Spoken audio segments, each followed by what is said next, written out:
I'm here with Greg Curtis with the Good Earth Greenhouse, and today, well, first of all, before we get into the pre-emerge, we're talking about what's a big problem this year, and that's the crepe myrtle bark scale. Correct, and if you saw this last week, we're going to start every segment this month with crepe myrtle bark scale because it just hadn't been treated correctly or aggressively enough, Jeff. And you're going to go outside and see a little bit of black on the trunk, so you need to go to our website, thegoodearthgarden.com, look at the blog post.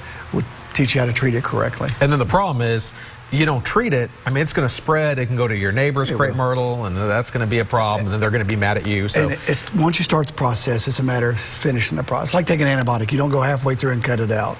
I mean, you do, but it doesn't do as good. So yeah, okay. you need to finish do the whole thing. All right, so talk about pre-emerge here. This is a good time of year to put down some pre-emerge for some of those colder weather weeds that will start coming up. It is, and especially since it's been so warm. Now, I just want to point, can you hold this up for me? If you hold that with that onion there, point out a couple things. So the pre-emerge will not take care of the onions, and we've done a segment on how to take care of the onions before, but it would have taken care of the henbit and the chickweed that's starting to show up now. But what people don't realize, pre-emerge will not kill what's up. What we'll do is we put this out today, catch a rain, and what it'll do is dissolve, and it floats down in there anywhere between 1 inch to 2 inches in the ground. So as the weeds start to germinate, they touch that, and it's almost like salt. So that's why we do it every 60 to 90 days, because so these weeds started germinating at a ground temperature of about 35.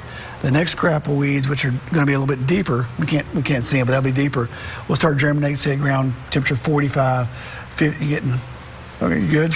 Yeah, I'm good, I'm good. Yep. 50 and on up. So that's why you want to apply the pre-emerge every, 60 to 90 days.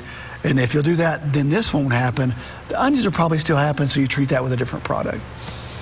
All right, so again, the big thing to keep in mind with the pre-emerge is if it's already germinated, it's not going to do anything. Right. But that stuff that's going to start coming up, if you put it down now, that would help to prevent stuff from coming up, say, end of January, February, March. Maybe even into early March. Yeah, but again, every 60 to 90 days. This particular product that we're featuring this morning, we can go in the flower beds with it as well.